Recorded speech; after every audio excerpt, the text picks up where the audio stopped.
Boa noite a todos. Muito obrigado pela presença de cada um de vocês aqui. Que a paz de Jesus esteja conosco. Eu espero que vocês tenham descansado nesse feriado prolongado, tenham aproveitado o feriado de 4 de julho, ou pelo menos ganhado um pouco de dinheiro, para aqueles que não puderam descansar. Né? E todo mês nós temos as nossas palestras aqui, elas têm um tema principal. E nesse mês de julho, o tema é aquela fala de Jesus que diz que o meu reino não é deste mundo.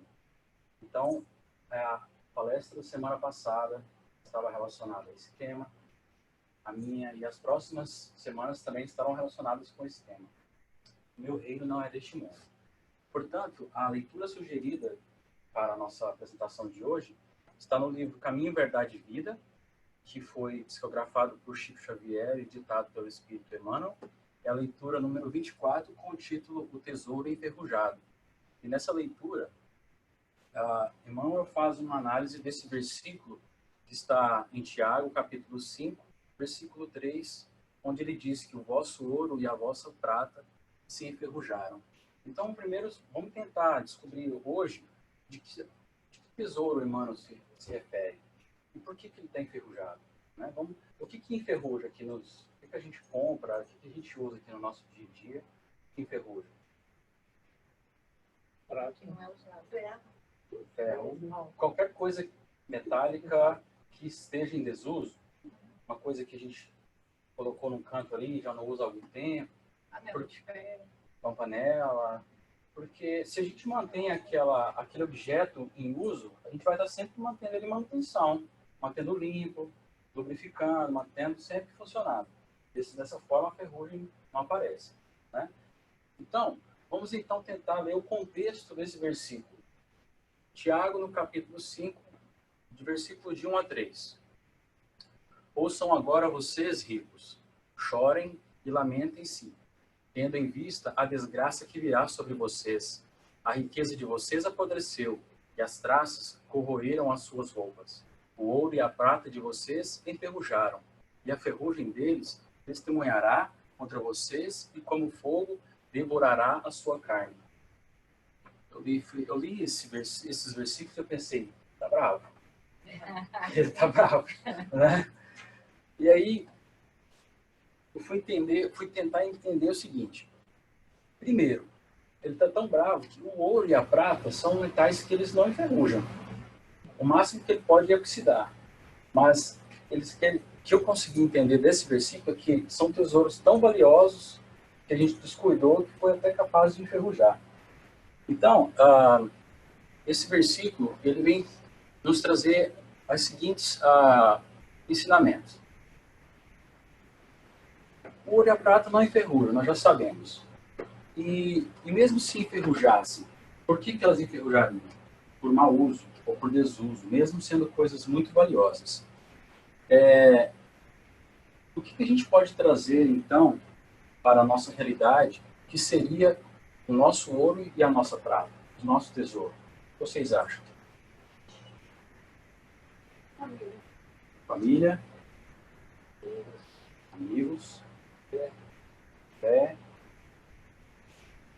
Todos nós somos muito ricos. Vamos analisar. Diante das condições que a gente está aqui no nosso planeta hoje em dia, a gente já reencarnou várias vezes para chegar até aqui nós chegamos.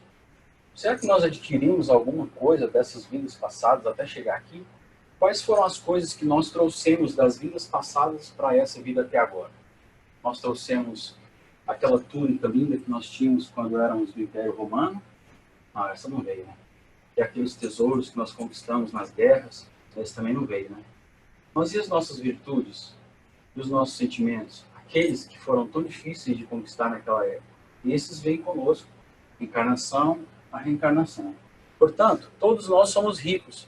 Alguns temos dinheiro, conhecimento, virtudes ou sentimentos que são consequentes das virtudes. Então, ninguém é tão pobre que não possa ajudar um irmão. Agora nós sabemos de que riqueza, qual é o tesouro que Tiago se refere. Dos sentimentos, das virtudes, do aprendizado que nós conquistamos durante todas as nossas reencarnações até o presente momento. Portanto, o que você está fazendo com toda essa conquista que você adquiriu até os dias de hoje? Você está deixando essa conquista enferrujar? Esse tesouro está sendo bem utilizado?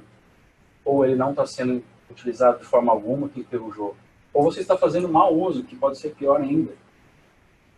Então, ninguém é tão pobre que não possa ajudar. Uns podem ajudar com a caridade material. Outros podem compartilhar um conhecimento. Outros simplesmente podem ajudar com um ouvindo um amigo que está precisando desabafar, ou você manda uma mensagem de consolo, um abraço. São várias formas de você poder utilizar esses tesouros que você carrega. O importante é que você não deixe esses sentimentos e essas virtudes inúteis, enferrujadas. Então, vamos iniciar a leitura de Emmanuel referente a esse versículo. Emmanuel vem nos dizer então: todos os sentimentos que nos foram conferidos por Deus são sagrados, constituem o ouro e a prata de nossa herança. Mas, como assevera o apóstolo Tiago, deixamos que as dádivas se enferrujassem no transcurso do tempo. Então, nós já vimos que todos nós somos ricos e que Deus nos conferiu esse sentimento. Como que foi que Deus nos conferiu esse sentimento? Através das provas e expiações que a gente foi vencendo, foi aprendendo. Vamos dar um exemplo, então, de sentimento. Compaixão é um sentimento que você sente por alguém, né?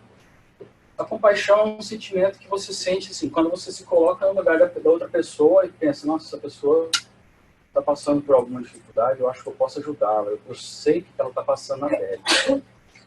Saúde. Então, eu fiquei pensando, como que uma pessoa adquire compaixão? Aí eu fui pensando, eu bolei uma seguinte história, que ela, eu acredito ser bem recorrente no meio de nós. Numa das nossas encarnações, vou me colocar nesse exemplo.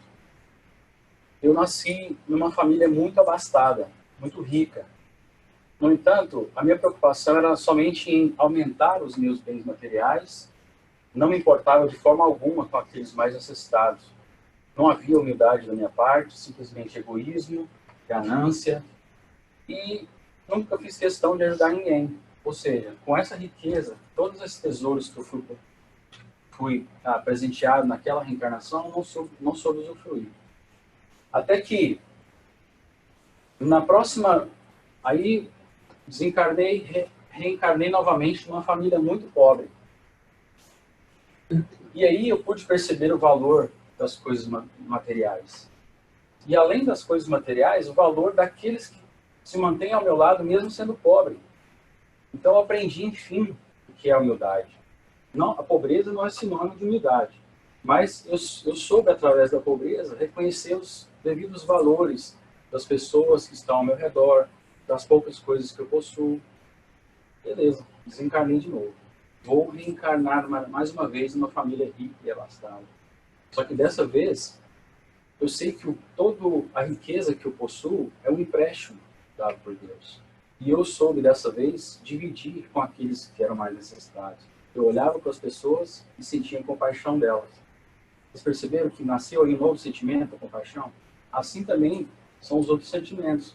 A gente trabalha o orgulho, a vaidade, o egoísmo, todos esses sentimentos a gente vai trabalhando, e essas mudanças, essa evolução espiritual são os nossos tesouros, a nossa herança que é conferida por Deus e, portanto, são sagrados.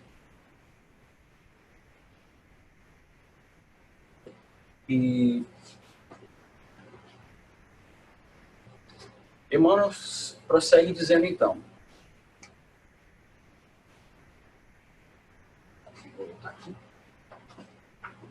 os sentimentos do homem, nas suas próprias ideias apaixonadas, se dirigidos para o bem, produziriam sempre, em consequência, os mais substanciosos frutos para a obra de Deus. Vocês acham que o homem, quando ele tem consciência dos seus bons atos, ou das consequências dos seus atos, se ele usa o bem, se ele pratica o bem, a gente consegue ver esse bem esparramado por aí? Assim, vocês conseguem ver nos dias de hoje pessoas que praticam bem e gera consequências positivas para outras pessoas? Acho que sim, né? Então, eu trouxe para vocês alguns exemplos que a gente pode usar, que vão ilustrar essa fala de Emmanuel. Os sentimentos do homem, dirigidos para o bem, produzem substanciosos frutos para a obra de Deus. O que seriam esses frutos para a obra de Deus? O amor, a caridade, a benevolência, tudo isso são a paz, são frutos da obra de Deus. Aqui, tá meio apagadinho aqui, mas essa aqui é uma foto que representa Jesus nas bodas de Caná. Vocês lembram desse momento?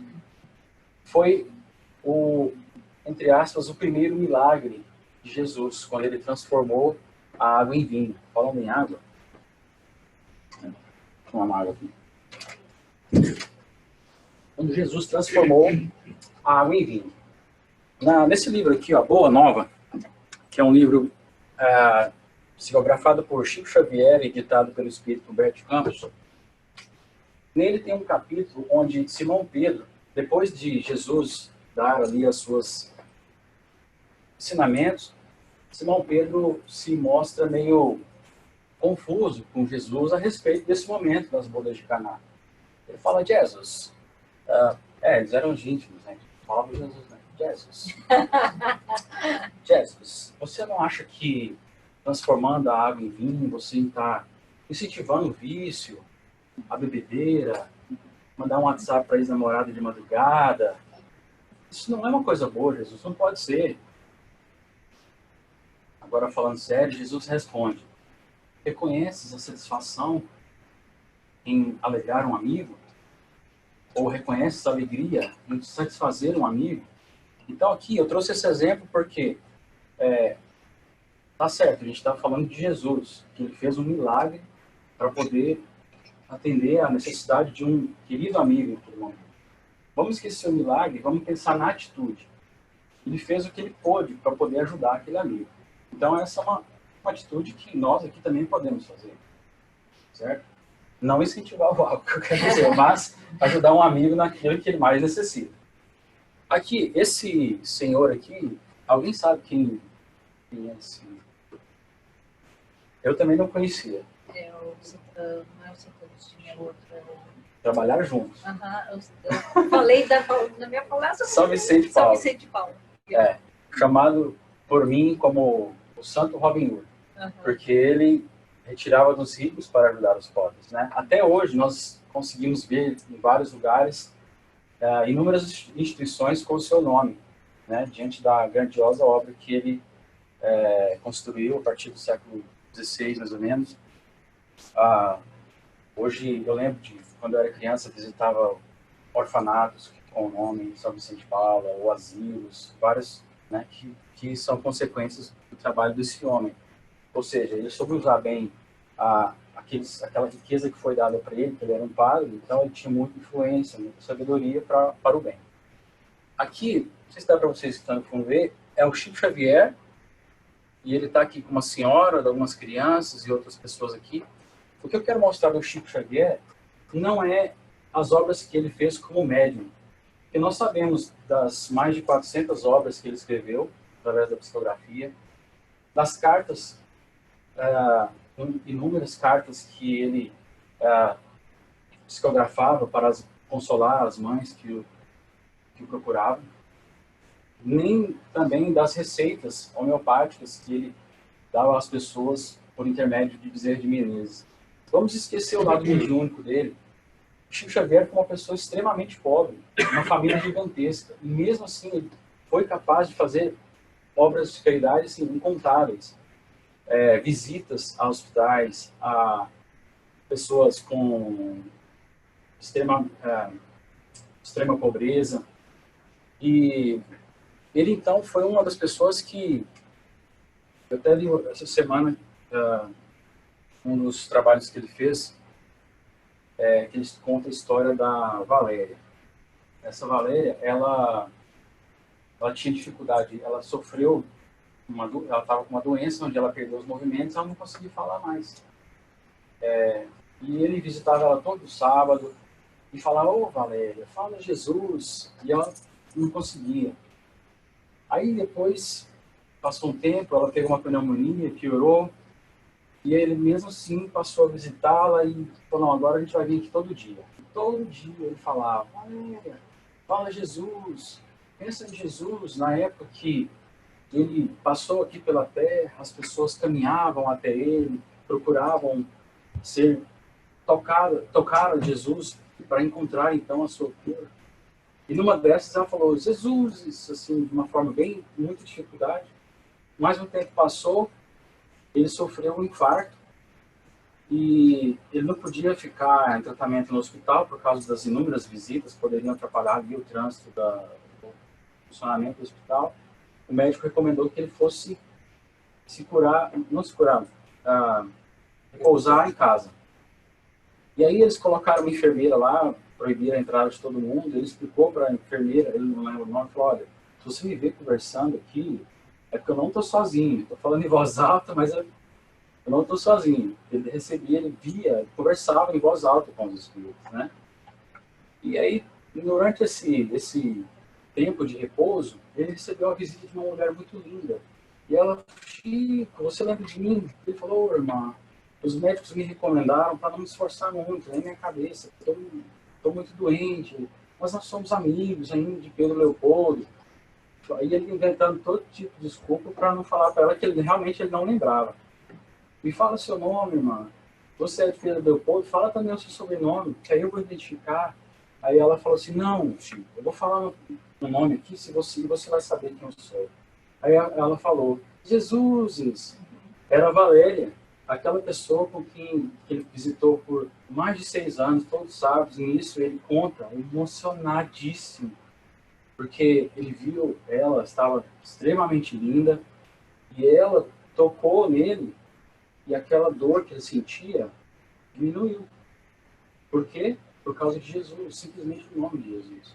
E isso é um ato de humanidade que a gente não precisa ser médium ostensivo para poder fazer esse tipo de caridade, né? É um talento, uma riqueza que nós podemos enxergar nele e fazer igual. Aqui eu vou passar rapidinho. Alexander Fleming é o homem que descobriu a penicilina, que salvou milhões, milhares de pessoas, né, com o desenvolvimento dos antibióticos.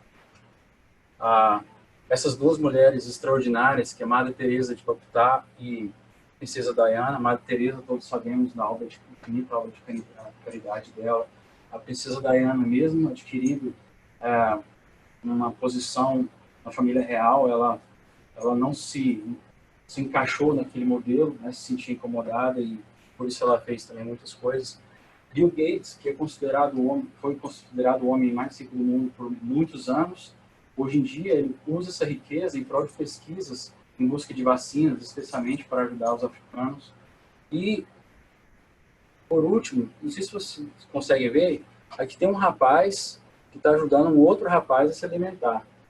Eu não sei o nome deles, mas eu coloquei de propósito para mostrar para vocês que vocês não precisam ser Jesus, nem um santo, nem um médium ostensivo, nem um cientista ou rico, para você poder fazer o bem, para você usar isso, essas oportunidades que nós temos de utilizar as nossas virtudes, os nossos sentimentos em prol da outra pessoa. O que acontece é que Emmanuel vem dizer que em quase toda parte, porém, desenvolve-se ao contrário, impedindo a concretização dos propósitos divinos, com respeito à redenção das criaturas. Vocês acham que o homem ele usa dos seus poderes, das suas influências para o mal? Infelizmente, sim. Nós vivemos ainda num mundo de provas e expiações. Isso quer dizer que o mal ainda é visto em todas as partes. E nisso, o homem provoca guerras. Aqui, ó, é uma área desmatada da Amazônia gigantesca. Ou seja, é um desrespeito ao meio ambiente, é um desrespeito aos seres humanos de forma geral. Aqui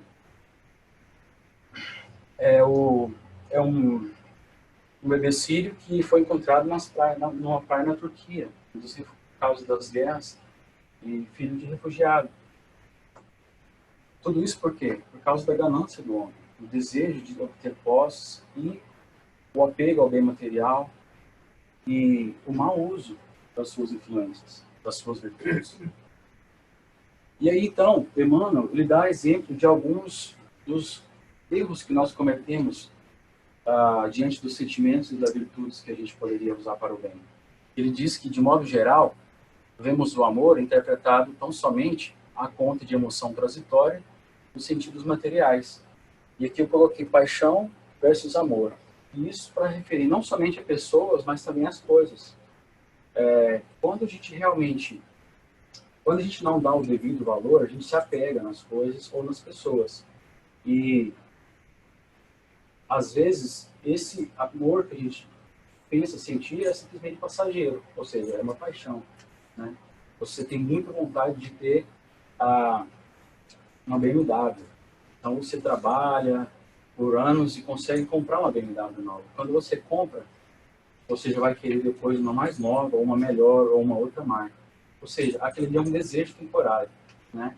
E o problema é que, às vezes, a gente faz isso com as pessoas também, né? A gente desvaloriza e, quando passa um certo tempo, a pessoa já se apega a nós, você já não a quer mais, e aquelas, não era, você não sentia amor, mas paixão.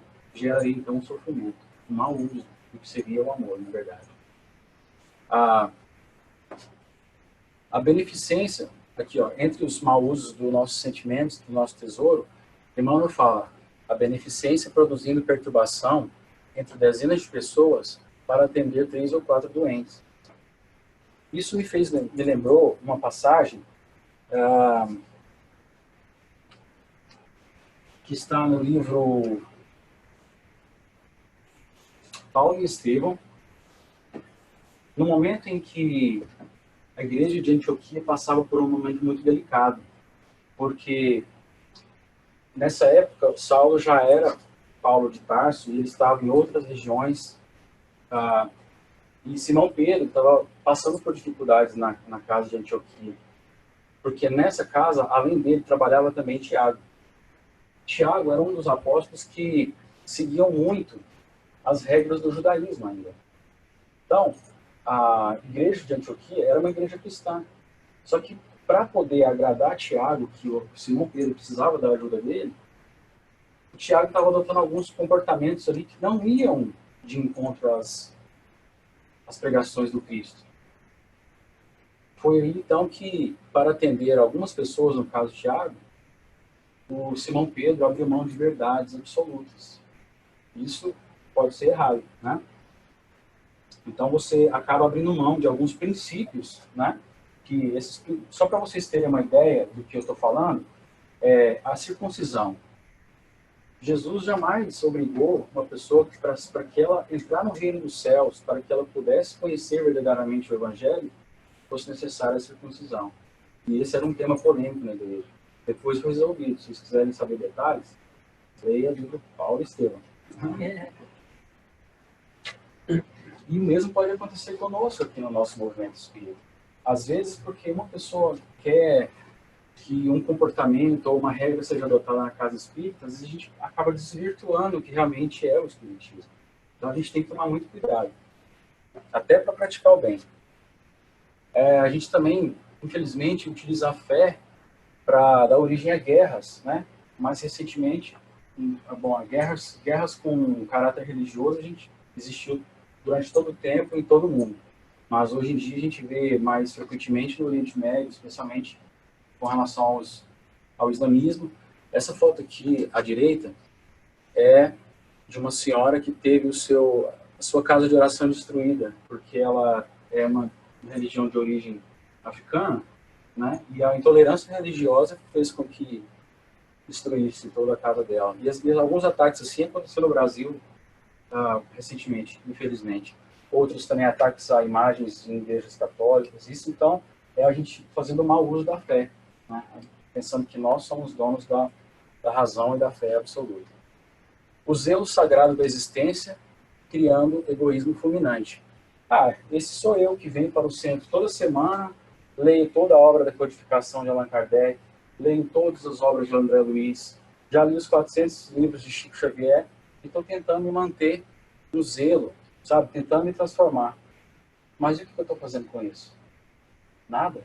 Então não adianta você querer melhorar, querer ser uma pessoa melhor tudo isso, se você não usa esse aprendizado, essa evolução sua, em prol de alguma outra pessoa, em benefício de outra circunstância. Então isso seria um egoísmo. Então, o que devemos fazer para eliminar a ferrugem que nos atacou os tesouros do Espírito? Onde estão as nossas virtudes? Por que o homem faz mal com a sabedoria que ele tem, com a inteligência que tem? Por que ele faz isso? Como é que a gente deve, então, fazer o bom uso disso? Ou desenferrujar, se a gente tem essas virtudes dentro da gente? Para a gente eliminar essa ferrugem, Emmanuel diz que faz-se necessário trabalhemos incessantemente por eliminar a ferrugem que nos atacou os tesouros do Espírito. Então a palavra-chave aqui é trabalhemos. Como é que eu vou fazer? Como que eu vou dar prosseguimento a esse trabalho? Porque o que adianta um aluno ser nota 10, super inteligente, se ele não tem um professor ou um mestre para guiar? Né? Então, para que trabalhemos, para isso é indispensável compreendamos no Evangelho a história da renúncia perfeita, do perdão sem obstáculos, a fim de que estejamos caminhando verdadeiramente ao encontro do Cristo. Para que a gente continue caminhando ao encontro do Cristo, a gente precisa lembrar da renúncia perfeita. De que renúncia é essa? Vocês têm ideia que renúncia Emmanuel está tratando? Velho homem. Velho homem, o antigo. O que ele renunciou? Aos vícios. Cristo, Jesus Cristo, como diz no Livro dos Espíritos, na questão 645, é o nosso guia e modelo. Ele é o governador do órbita do nosso planeta. Isso quer dizer que ele participou da criação do nosso planeta. Mesmo antes de tudo isso aqui existir, ele já era Cristo, ele já estava trabalhando com centenas de milhares de outros espíritos puros, evoluídos, na elaboração, na criação do nosso planeta. Então ele foi um co-criador. Mesmo sendo tão poderoso, ele foi capaz de reencarnar aqui no planeta para nos mostrar como que nós devemos trabalhar, que caminho nós devemos seguir. E vocês acham que isso é um ato de humildade dele? Ele poderia, naquela época, se ele quisesse, ele poderia ter reencarnado num berço de ouro no Império Romano. Se fosse hoje, ele queria encarnar na família Kardashian para ganhar 1 milhão de seguidores. Mas não. Ele preferiu nascer numa manjedoura simples, porque dali ele já veio mostrar, olha, o meu reino não é deste mundo. E o perdão sem obstáculos. Vocês vão lembrar aqui que no momento da crucificação, quantos apóstolos eram? Quantos apóstolos Jesus escolheu? 12. Quantos estavam presentes no momento da crucificação? Só um. João Evangelista. E a mãe dele, Maria. O resto não estava lá. E qual foi a fala dele na hora que ele estava lá na cruz, já nos momentos finais? Senhor, perdoe-nos. Eles não sabem o que fazem.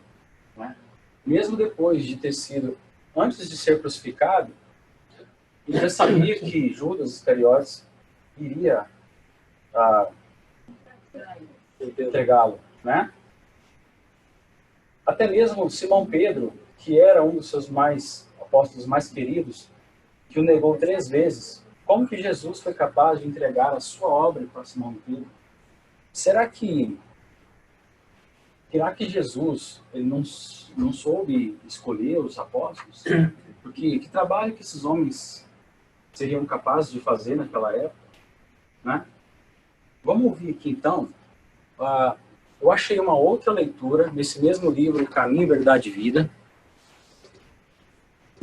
que fala de tesouro e trabalho, que chama-se, a leitura número 35 chama o ouro intransferível. Somente essa riqueza espiritual, adquirida nas situações de trabalho árduo, de profunda compreensão, de vitória sobre si mesmo, de esforço incessante, conferirá ao espírito a posição de ascendência legítima, de bem-estar permanente.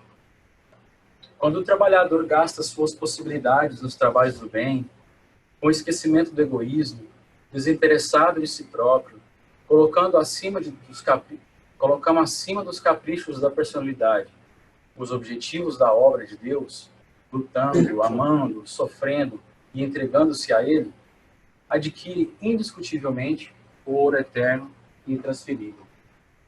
Não sei se vocês perceberam, mas o trabalho citado aqui por Emmanuel, nessa outra leitura, o ouro transferível, não fala de bens materiais, fala de esquecimento de egoísmo. Opa! Aqui, ó. Trabalho árduo, profunda compreensão, vitória sobre si mesmo. Esquecimento do egoísmo, desinteresse de si próprio. Então, vamos pensar aqui. Como é que chama aquela pessoa que trabalha no RH, que contrata as pessoas? Gerente de RH, pode ser? É. Será que Jesus foi um péssimo gerente de RH? Porque ele foi co-criador do nosso planeta. Se ele quisesse, ele poderia ter trago anjos infinitamente perfeitos e colocar eles aqui diante da gente. E a gente ia ver a luz que esses anjos trazem. Por que ele escolheu, então, 12 homens que, aos nossos olhos, eram pescadores, cobradores de impostos? Para que nós, gente, pudéssemos nos identificar com eles. Nos identificar com as obras que esses homens foram capazes de realizar. Por isso que vamos agora ser o gerente de RH. Para quem vocês gostariam de reaparecer?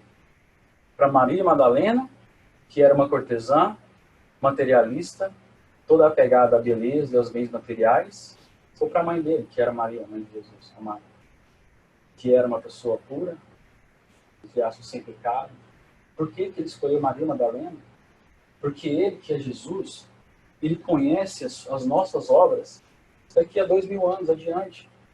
Ele conhece, desde aquele momento em que ele reapareceu para Maria Madalena, ele já sabia da transformação que ela iria passar, de todo o trabalho que ela viria desenvolver, né? E Paulo de Tarso, que era um homem extremamente estudioso, mas era violento, arrogante, um verdadeiro, não vou dizer genocida, mas assassinou milhares de cristãos. Vocês contratariam ele para trabalhar na sua empresa? E aquele funcionário que negou você 3 vezes, você contrataria? Entregaria a sua empresa? Não, você vai ser o CEO agora. O que eu quero mostrar com isso, gente, e aqui tem vários exemplos, que eu não posso falar muito, né? Mas, por exemplo, Zaqueu, lembra de Zaqueu, que era mal visto por ser um cobrador de impostos? Jesus já via em Zaqueu Bezerra de Menezes, que foi o guia espiritual do Espiritismo, ajudando-nos na turificação.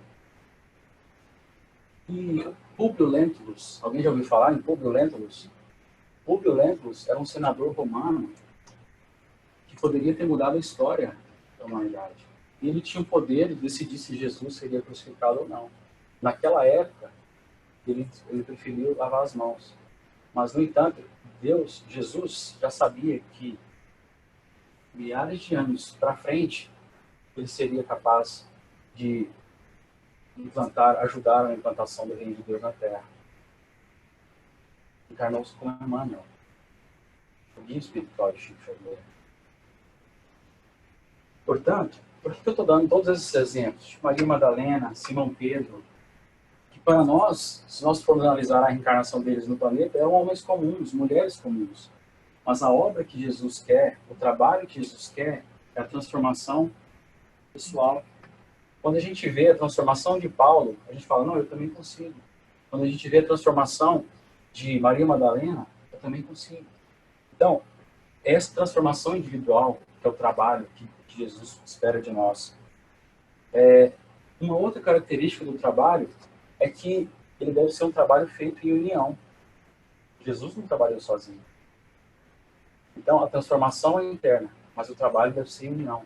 Porque, imaginemos, nós estamos todos andando de mão dada aqui numa fila, lá na frente, eu não consigo nem ver, está Jesus. Jesus está puxando, fazendo a maior força. Aqueles que estão mais próximos também estão fazendo a maior força. Eu aqui eu estou seguindo o fluxo, mas eu estou seguindo. Se eu soltar a mão aqui, eles vão ficar para trás. Então, o importante é que a gente trabalhe juntos, de mãos dadas. Porque imagina, se eu estivesse trabalhando na minha evolução espiritual sozinho e decidir parar, é um problema meu, eu vou ficar para trás. Mas eu não trabalho em grupo. A gente está todo mundo aqui andando, doido para chegar lá na frente, e um fala assim, não, eu preciso ir no banheiro. Atrasar o grupo inteiro, né? Mas a gente vai ter que ir junto, né? Então, gente, o que eu quero que vocês levem dessa lição do trabalho de Jesus é isso, que Jesus é o líder, Deus é o Pai de todos. Todos nós temos que manter em trabalho.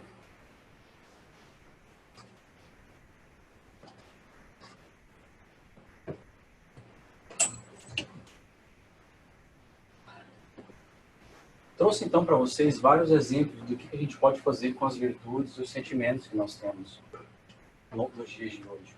Portanto, todos nós somos ricos, seja de virtudes, de conhecimento, ou até mesmo de bens materiais. Todas essas virtudes, todo esse tesouro pode ser usado em benefício do próximo.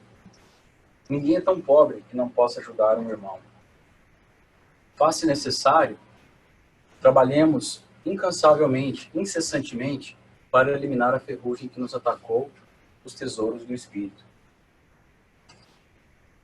E para que a gente possa continuar trabalhando, a gente sempre tem um modelo guia, que é Jesus.